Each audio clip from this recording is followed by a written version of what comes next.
This is the story of the one.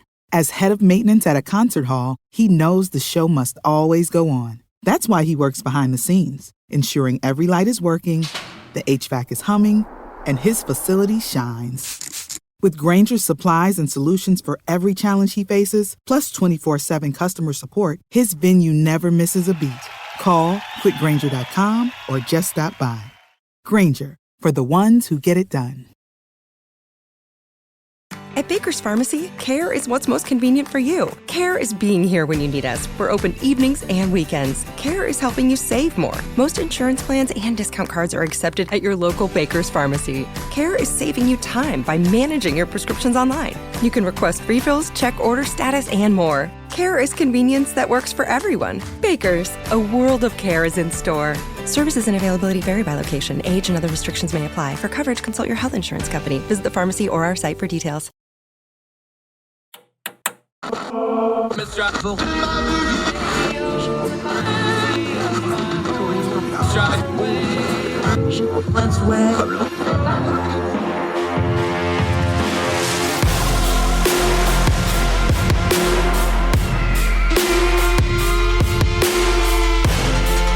your host, Andrew Donaldson.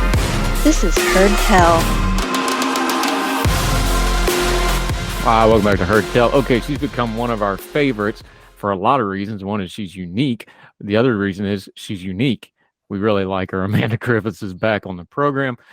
She's got a lot of letters after her names, but mostly she's just real smart. How are you, Amanda? Great to talk to you again. I'm doing wonderfully. How about yourself, Andrew? Fantastic. It was good meeting you in person. That was fun.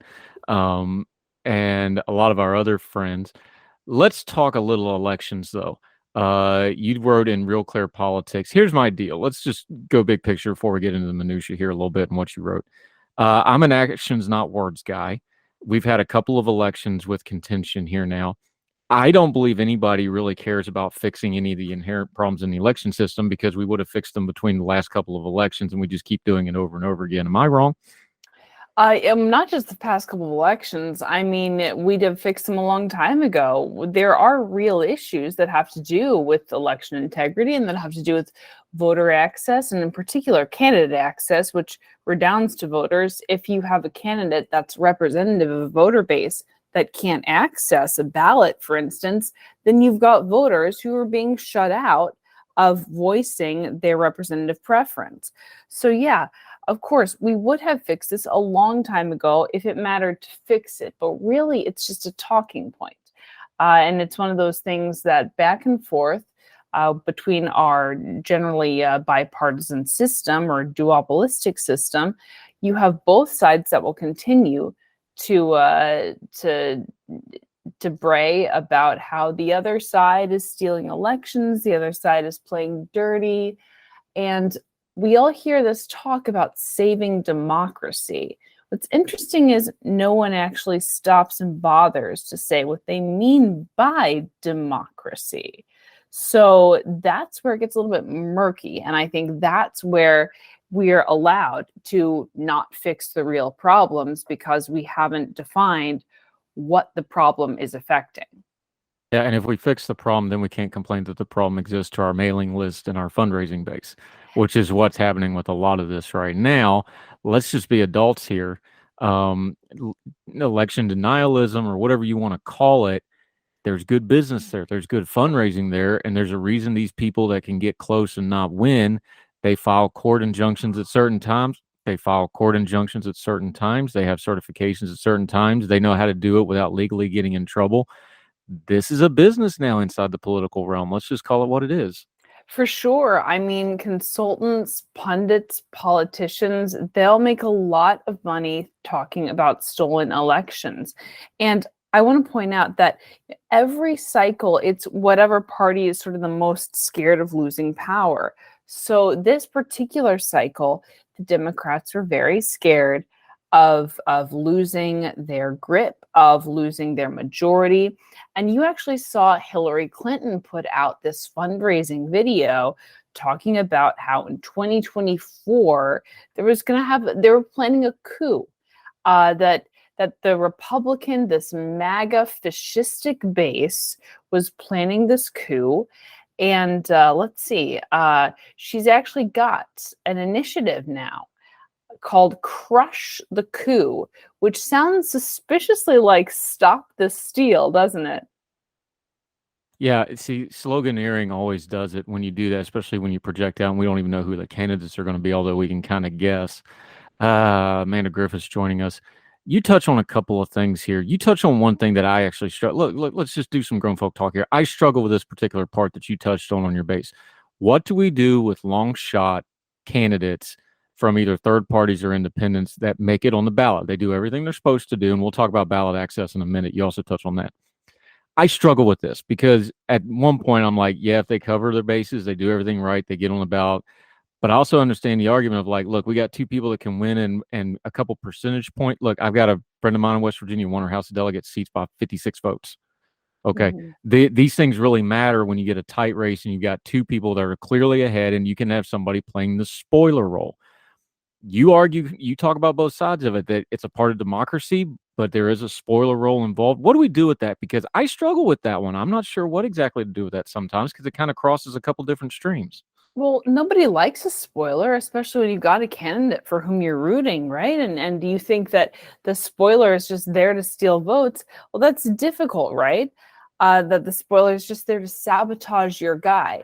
This recently happened very publicly in Georgia with the Georgia runoff between Walker and Warnock. There was a libertarian named Chase Oliver who got about 2% of the Georgia vote.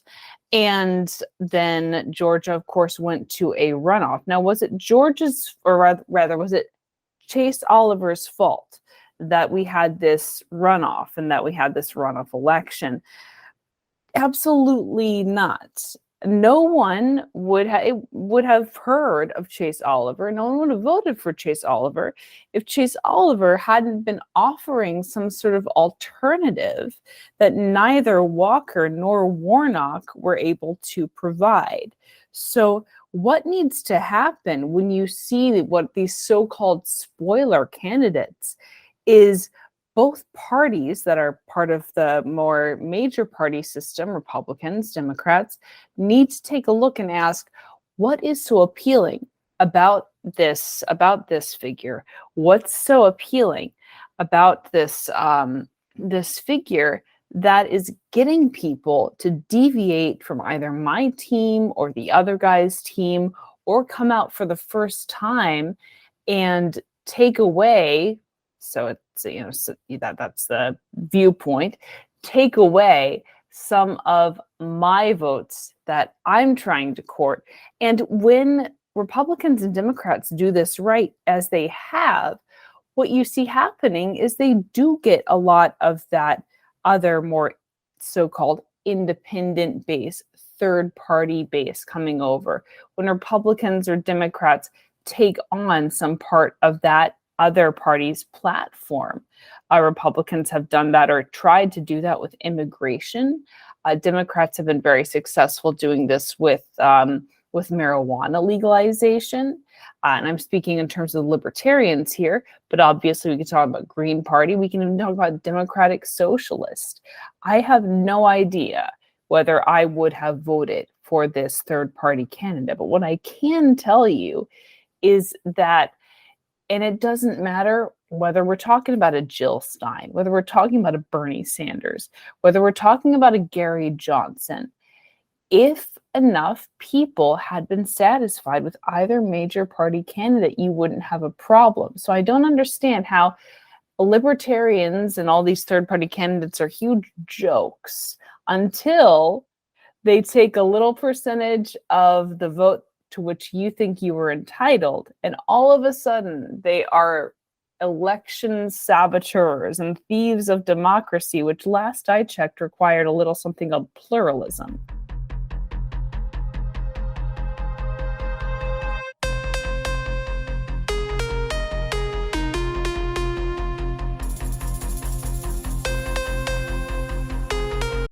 This is the story of the one. As a maintenance engineer, he hears things differently. To the untrained ear, everything on his shop floor might sound fine, but he can hear gears grinding or a belt slipping. So he steps in to fix the problem at hand before it gets out of hand. And he knows Granger's got the right product he needs to get the job done, which is music to his ears. Call, click Grainger.com, or just stop by. Grainger, for the ones who get it done.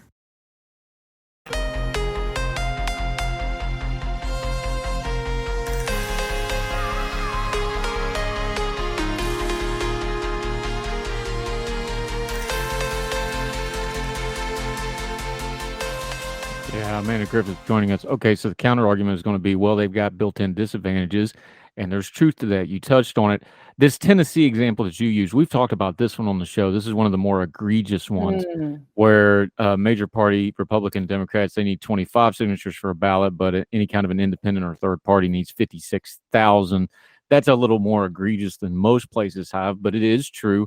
There is access thing. Now, I don't think we need 80 people on the ballot every time we have an election. What's a reasonable standard here? Does it, there's not going to be a rise of a major third party anytime soon. Sorry, libertarian fans. You guys got to have an adult convention before you get that status. But what's a reasonable gatekeeping here that it doesn't waste the public's time and the public's money, but it also makes elections more accessible? Find me some middle ground here somewhere, something common sense. Sure, and we should have standards, right? I don't think there should be a free for all. I shouldn't just be able to climb on a ballot and run for office. So there's a group in Tennessee called For All Tennessee, and their website is, and no, I don't work for them; they're not paying me. For the FORALLTN.org. And they have a bunch of fantastic ballot proposals where they basically say, we just want to bring this a little bit more into line. We want to be able to have, let's say, a smaller percentage of people perhaps supporting a candidate, perhaps polling for a candidate, smaller percentage of signatures on the ballot, on canvassing that is more commensurate with what is required to get a Republican or a Democrat on the ballot. That's all normal. We can look at perhaps fundraising numbers. We can have a lot of redundancy built in. So several different standards from which you can pick and choose. One particularly strange, and this is not a public forum, this is more private, but with the debate system, this is particularly strange the way that this is run. Now, this is when we talk about the bipartisan debates, these political debates. The people who coordinate these, essentially, they will say, well, you have to score a certain percentage of favorability. You have to have a certain favorability rating in national polls. But what they qualify as a national poll is any one of the 5 major network news polls. So you're already limiting the number of people who can even respond to this poll. So you're already narrowing the base from which you can draw when you're trying to gauge how popular is a given candidate. These are the types of things that are very, very old rules that shouldn't really apply anymore. And yeah, when we're talking about ballot access, particularly with Tennessee.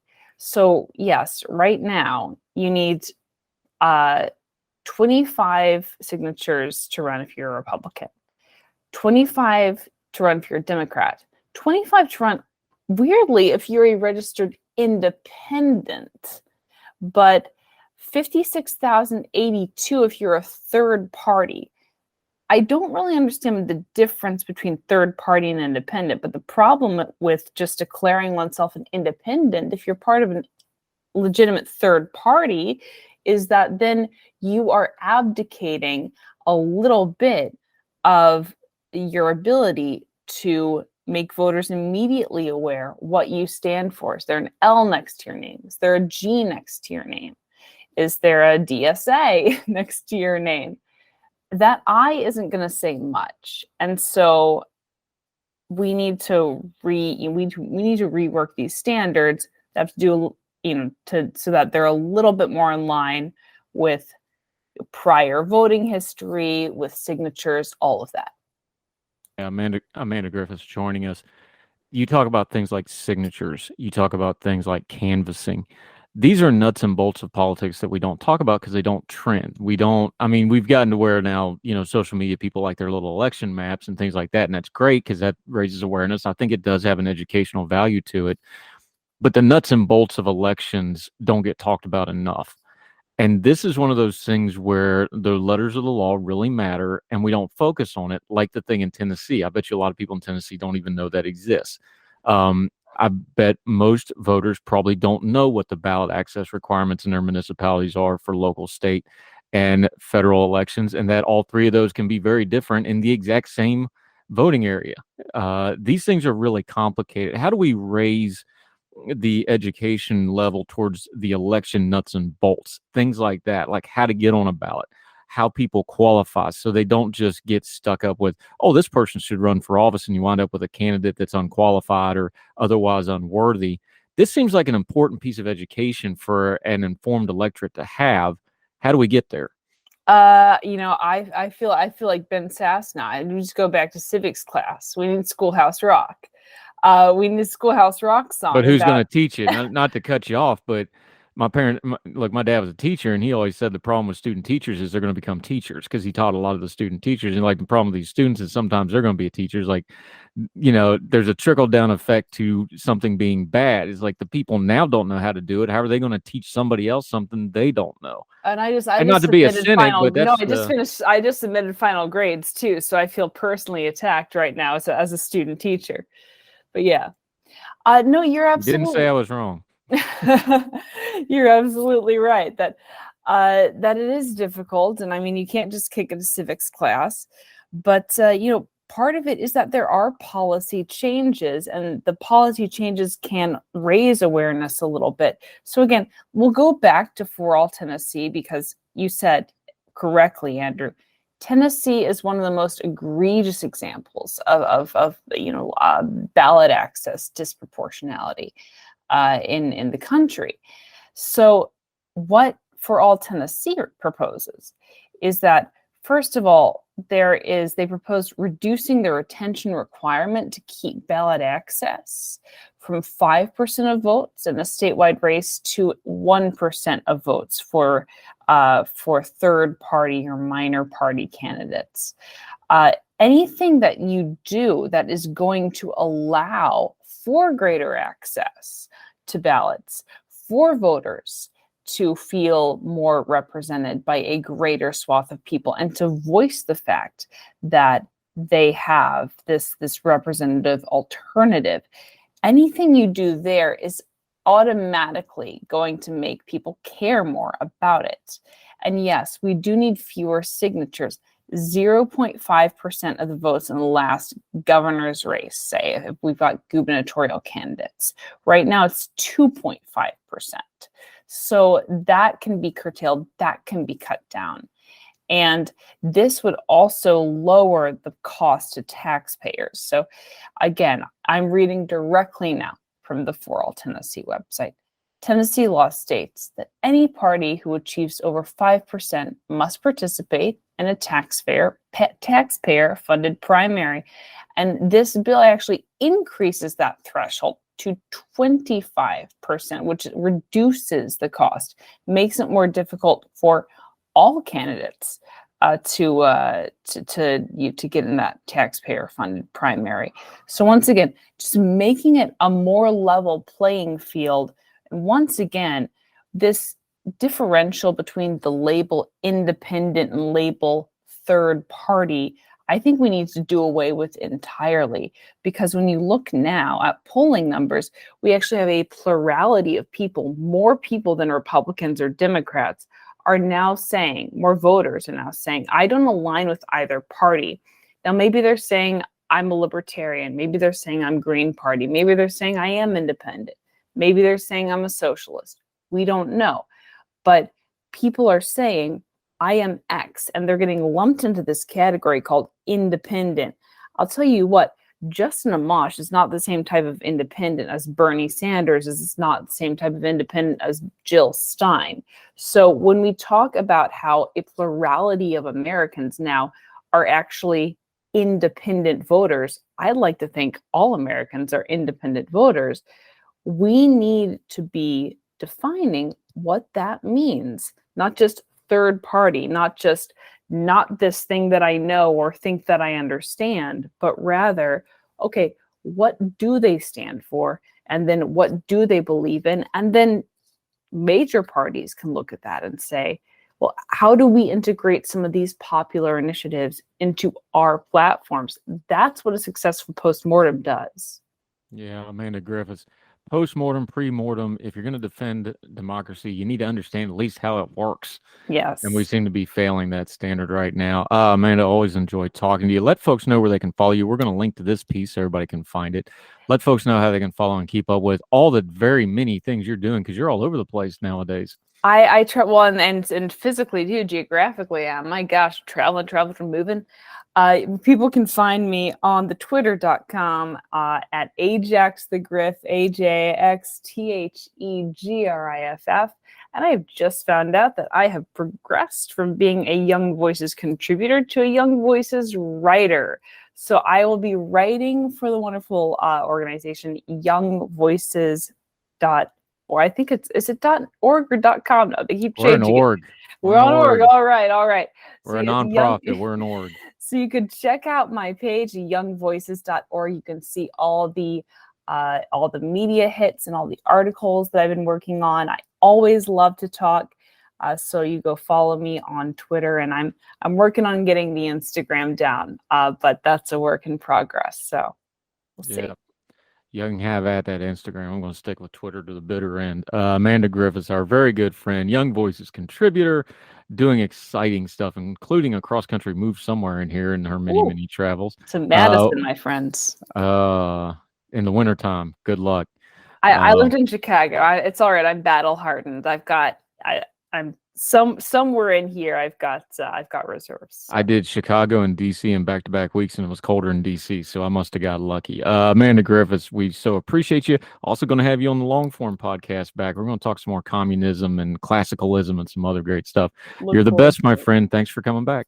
You're wonderful, Andrew, and happy holiday season to you and your listeners. You too. We'll talk soon. Bye. Bye.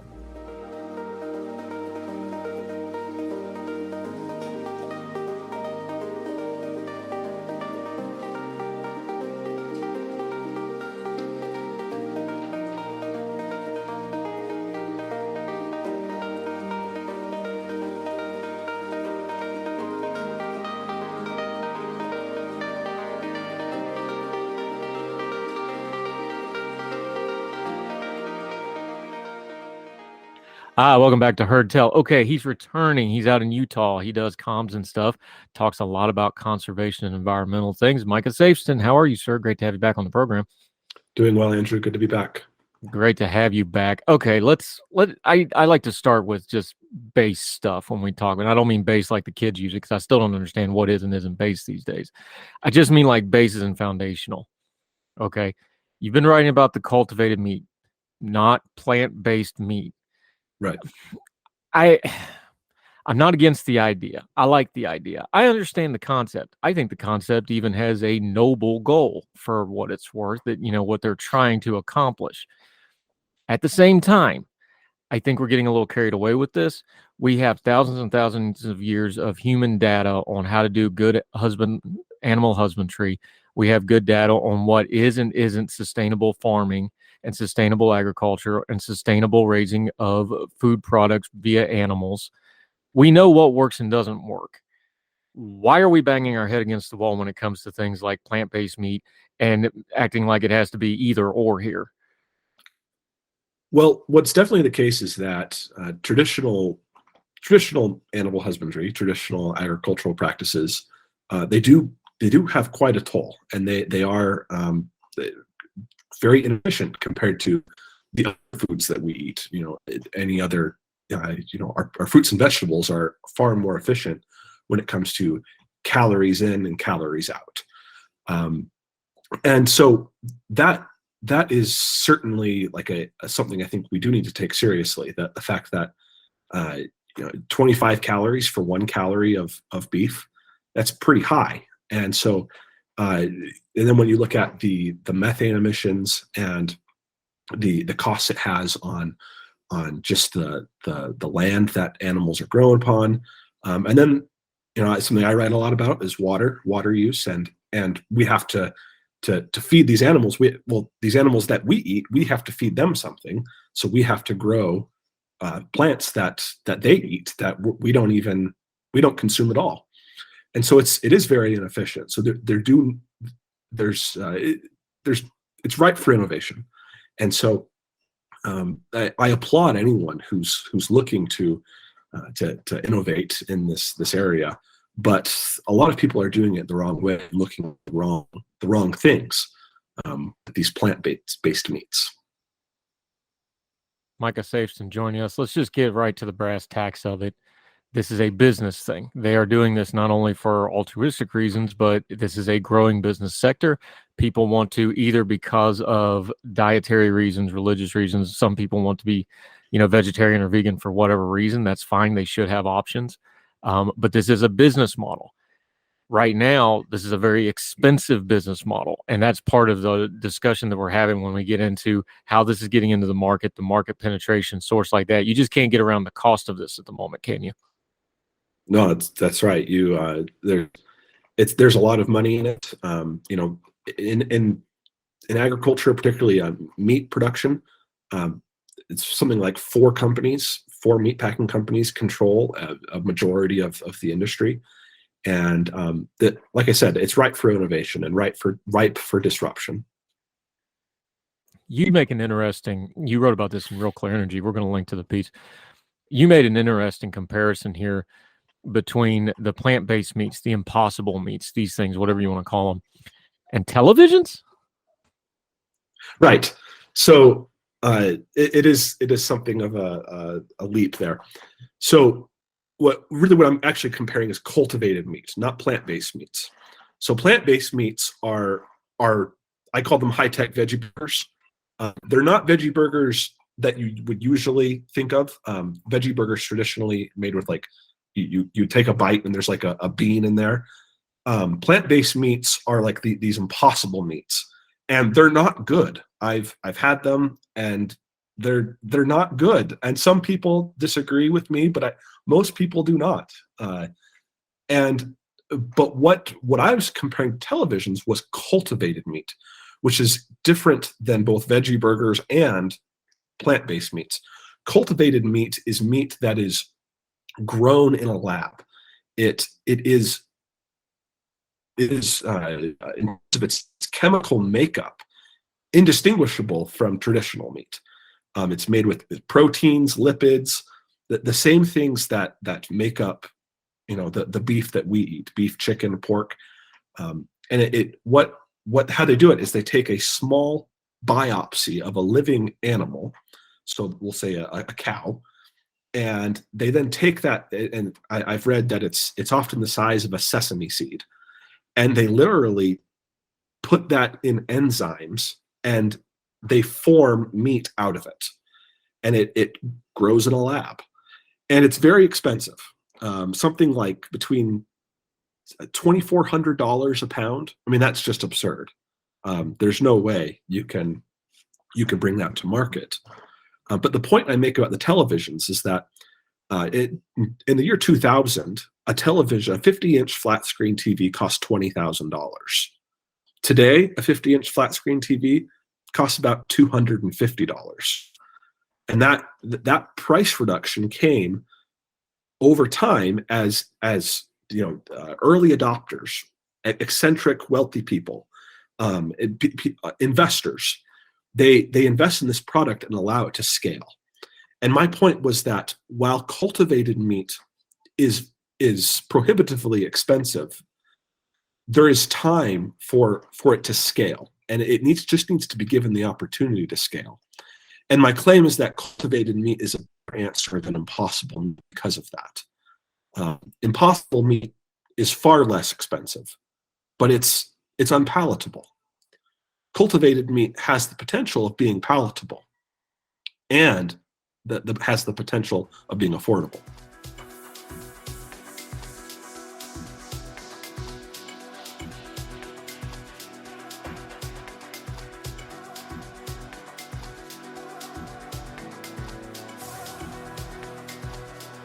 Religion is at the intersection of our 21st century life, even if we don't express a faith. At a time when it seems that religion isn't as prevalent as it once was, it still leaves its mark everywhere. As a pastor, I know that religion isn't something I just do on a Sunday, but it's found in every nook and cranny of my life. Sexuality, politics, social media, the economy, war, nationalism, all have some kind of religious angle to them. And as a communicator, I want to find the stories that can help people understand this part of our society that is so important to so many. Hi, I'm Dennis Sanders, and I'm the host of Church and Main. Church and Main is a podcast about the journey of faith and where it intersects with modern life. I look at faith with a journalist's eye, asking the who, where, what, why, and how religion affects some of the major issues of the day. Join me as we journey together.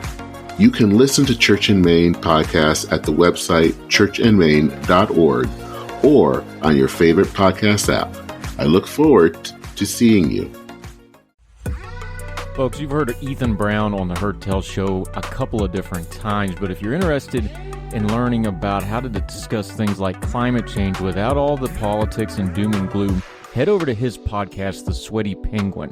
Sweaty Penguin is a late-night comedy-style climate podcast working to add nuance, critical thinking, humor, and hope to the climate conversation. They got over 100 episodes already, breaking down weekly news stories and specific topics, from the vanilla to the ADHD to the international accountability to orangutans. Yes, I know, it's a comedy thing, so just go with it. But each time, exploring different ways we can make progress on these issues while still helping the economy, health, security, and everything else we care about.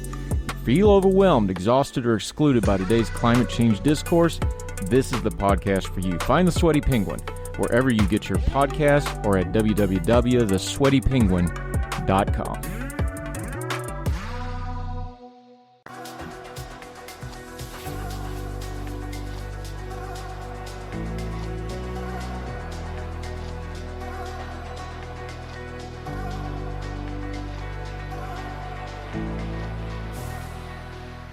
Yeah, Micah Safsten joining us. What about, you just mentioned it, the impossible stuff has a bad reputation with some folks, earned, not earned. I understand some people like it, but that's right. Okay. Some people don't understand the greatness of ketchup and cheese on a hot dog too. There's wrong people walking the earth. That's what I like. Sorry. But like I just did, I mixed the two up. Is there going to be a barrier here because the one came before the other and it's having some issues in the market, at least getting stereotyped, if nothing else? I think that's a fair way to put it. If it's getting stereotyped a certain way, now the Cultivated's coming. You just had to explain it to me for 4 or 5 minutes. That's going to be a barrier to the marketplace besides just the price, right?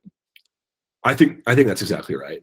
People will, as cultivated meat does become more available as it scales up, there will be an association of cultivated meat with impossible meat, or plant-based meat, really. And I think that I hope that as more people are able to actually try it, that challenge will be overcome. And I think it can. I hope it can. I'll admit, I've never tried cultivated meat. I can't afford a $600 hamburger.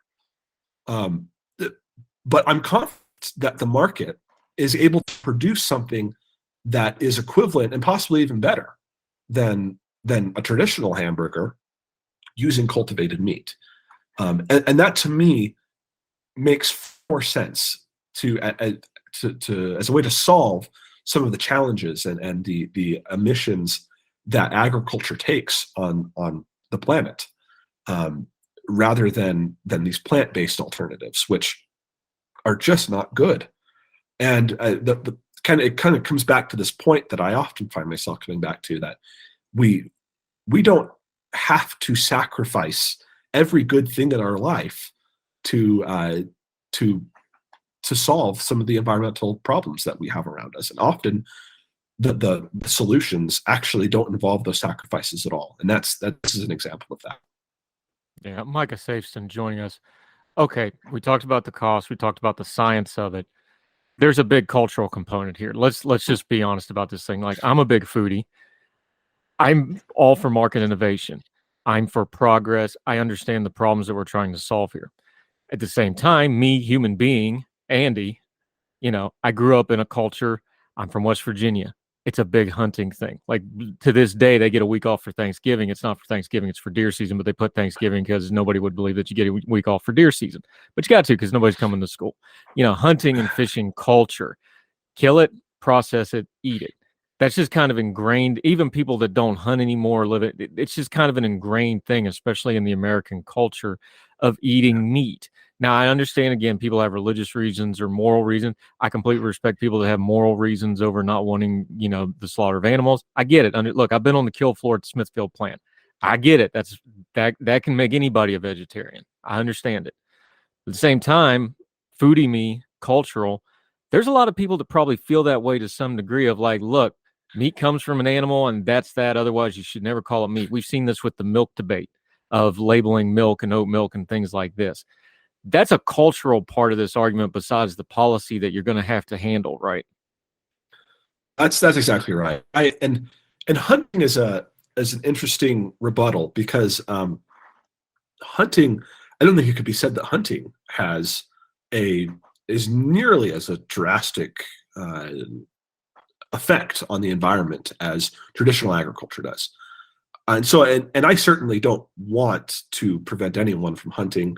And I also don't think that traditional agriculture will ever completely go away, nor do I think it should.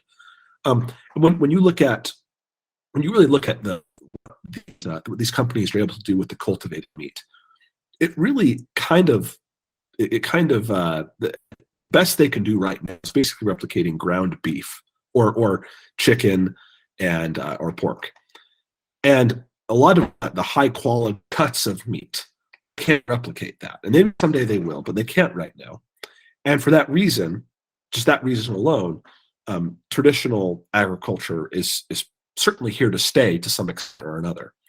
But when you look at the scale of traditional agriculture today, there's a lot of room. There's a lot of trimming the fat, no pun intended, that can occur that can really take the burden off of the environment, and while at the same time maintaining a supply to meet the demand for meat. And that's really what I'm looking for is to have kind of a diversified world, and when it comes to where we get our meat from. And we could hunt, we could have traditional agriculture, but then we also have new option, and maybe plant-based meats will improve, and maybe someday those will become appetizing. But I'm less confident in that. I'm more confident in the cultivated meat. Yeah, Micah Safsten joining us. You just brought it up, so let's discuss that part of it, though, is how do we make this into a thing where it's an all of the above and not an either or like we kind of started with? Because what happens is somebody will get on like the Impossible Burger, or they'll get onto the cultivated meat. You can see the potential there and like, oh, well, this will just completely replace the other thing. So let's tilt the scales in favor of this with regulation or so on and so forth and thing. I don't think that's the right way to go here. Because again, if we can innovate in the making of meat, there's been great innovation in the way we raise and process and do animal husbandry and animal processing for meat and for foodstuffs. You can innovate that as well, just like we can innovate agriculture. We can innovate in all the areas at the same time and raise all boats here. How do we do that so that it doesn't become this dangling thing of like, oh, we're just going to get rid of all this other thing where, again, American privilege, maybe America can do that in a couple other countries. Poor countries need their animal husbandry to survive, but to survive. How do we prevent that conversation going off the rails like we've seen with some other innovations when it's come to environmental things, where you start leaving the developing world behind and even start causing harm to it? I mean, it's kind of a cliche answer, but I think competition is really kind of a key, is allowing for these different meat sources to compete with each other. I mentioned earlier, there's something like 4 major meat packing companies in the world. that control something like 75% of all meat production. You mentioned Smithfield Foods, Tyson, JBS is another one. I can't remember the last one, but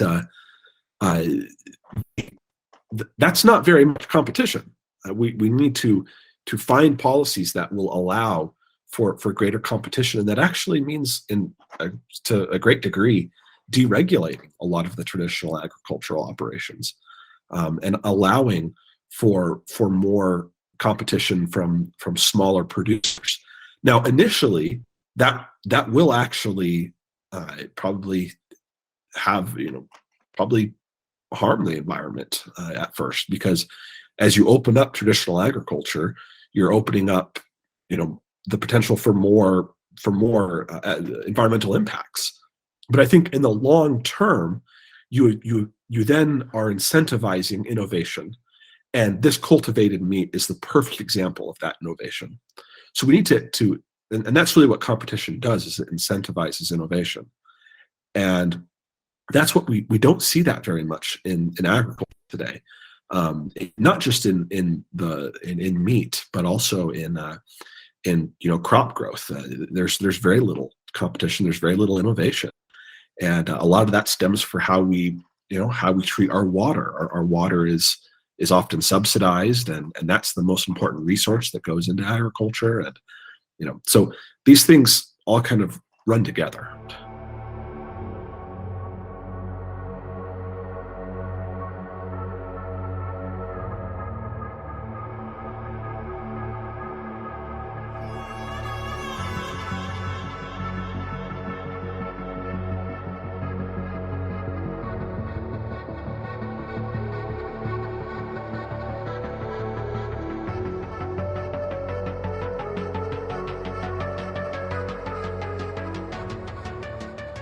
Yeah, Micah Safsten. One of the reasons for that, and you just kind of hinted at it, there's been great consolidation in agriculture, both in animal agriculture and food agriculture. Bigger and bigger companies are taking up more and more of it. There's less mom and pops. There's less family-run farms, things like that. That's been the trend for several years. There's a lot of reasons for that. So we have this massive consolidation of traditional agriculture down to one. By its definition, something that's being technologically innovated is going to come from one or two sources, and it's going to be a top-down into the market type thing. So is there going to be a danger of that becoming another funnel thing of this is just going to be through one or two companies, or do you see more innovation where once it gets to the market, then more people could pick up on this product and spread it more widely? Because meat has a lot of variations to it. You just mentioned it. There's ground meat. There's steak, there's cut, I'm a foodie, so I could talk a whole different, you say steak, I think 30 different things, right? Yeah. Is that going to be an issue where it's just going to be like the impossible thing? They do the one thing and stop, or does it get into the marketplace and expand through other variables, you think? Well, I think that if we do it the right way, it would be more of a bottom-up thing. We allow for more competition in agriculture, and if we allow for more competition in agriculture, then I think we make room for these long-term investments.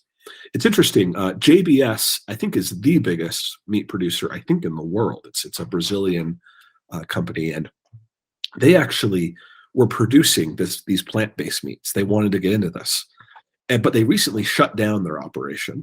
And the reason for that is it wasn't making money. But I think they did it because they felt the pressure, the kind of the social pressure to get into this.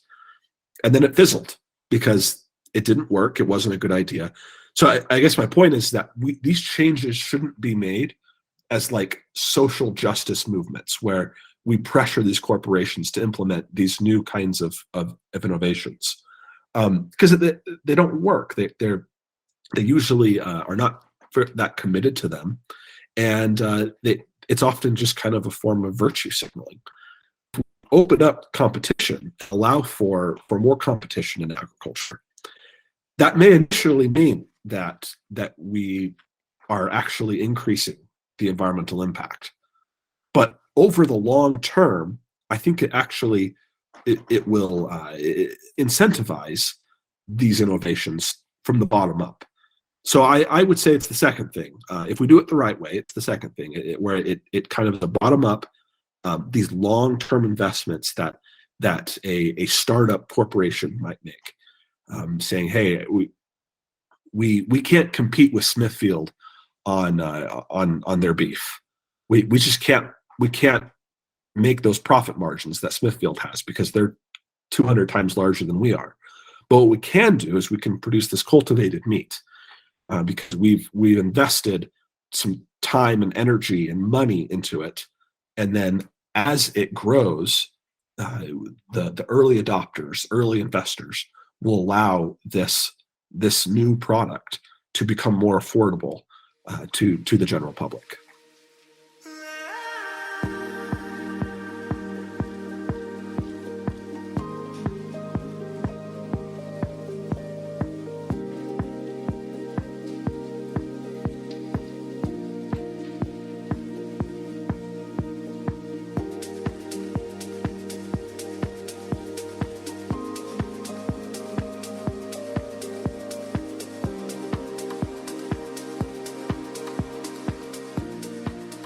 Yeah, Micah Safsten. Okay, you end your piece with the same place I'm going to end our discussion on this, because what really matters is if the consumers in the marketplace don't want this, don't accept it, and don't like it, it's not all the rest of this isn't going to matter in the long run. They got to make it taste. Look, I'm a foodie guy. If it don't taste like steak and I'm wanting steak, it ain't going to work. That's just the blunt part of it. How do they avoid kind of the faubles that some of the impossible meats have got? Like you said, it's just unpalatable to a large segment of people. How do they avoid that? Because when you just start out calling, first of all, they're going to have to brand it something other than cultivated meat, because that ain't going to fly. Yeah. But what do you think that looks like if it's to be successful? And because, look, even if you watch a Food Network show where they're judging, they're like, look, it don't taste right and doesn't smell right, nobody's going to even get as far as eating the thing. How do we go from there on that when they get this stuff to the market? Well, that's an interesting question. I think that there's probably kind of a tightrope they have to walk, where they have to make it taste like traditional meat. It needs to taste like, the cultivated beef needs to taste like beef. Cultivated chicken needs to taste like chicken. But at the same time, I don't think you can just say that it's beef or just say that it's chicken, because it's not exactly that. And so I think that you have to kind of market it as an environmentally friendly alternative. I don't think they should market it as a healthier alternative, because it's not. It's not. If it's going to taste like beef, it's going to have the same fat content as beef. Certainly there would be a leaner options and fattier options, but I think that you kind of have to walk that tightrope of being very similar to the real thing, but at the same time not pretending that it's the real thing, and maybe I think focusing on the environmental impacts, because for a lot of people that's a big deal, and they want to do their part to help the environment, and buying and investing in cultivated meat is a really good way to do that, because the impacts of agriculture on the environment are pretty substantial. Any idea on a better branding name than cultivated meat? You got any idea there? Pitch me something. I think by the way, while we're on the subject, naming the plant-based stuff impossible was a bad marketing move just from the go. Just don't start out with something that's a negative connotation word of impossible. That was a bad idea. I understand what they were shooting for, but that was a bad idea from the go. So give me something good here. What do you got? Oh, that's a good question. I think something like meat, or I think you probably have to break it down to beef, chicken, and pork. Maybe new beef or new chicken. New is I think probably has more positive connotations. Cultivated just sounds too sterile. I agree with that. Too scientific to me. Maybe go back to Dogma where they did the Catholicism. Wow, we can do meat. Wow, or something like that. I don't know. We'll make it camp. Maybe make it campy and a cult thing, and see if it grows from there. Micah Safsten, fun conversation, because this is something that's going to pop up later, and we get a little bit ahead of it. Let folks know where they can keep up with you, what you're doing, how they can follow you. and what you normally eat on an average weekday, since none of us can afford this stuff just quite yet. Yeah, you can just follow me on Twitter, Micah R. Safsten, Safsten. Just find me there.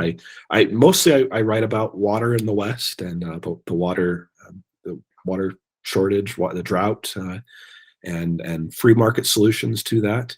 And I mean, shoot, what I eat. I mean, one thing I'm really curious, and I think this is cultivated meat will probably come for this last, but I eat a lot of eggs, and I have a hard time seeing how they could replicate that. They're just about perfect. So They'll be fine until they figure out whether they want to do the chicken first or the egg first.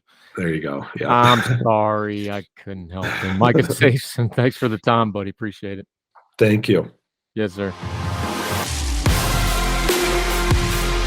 All the music on Her Tell is provided under a Creative Content license from monstercat.com. Somos la máquina.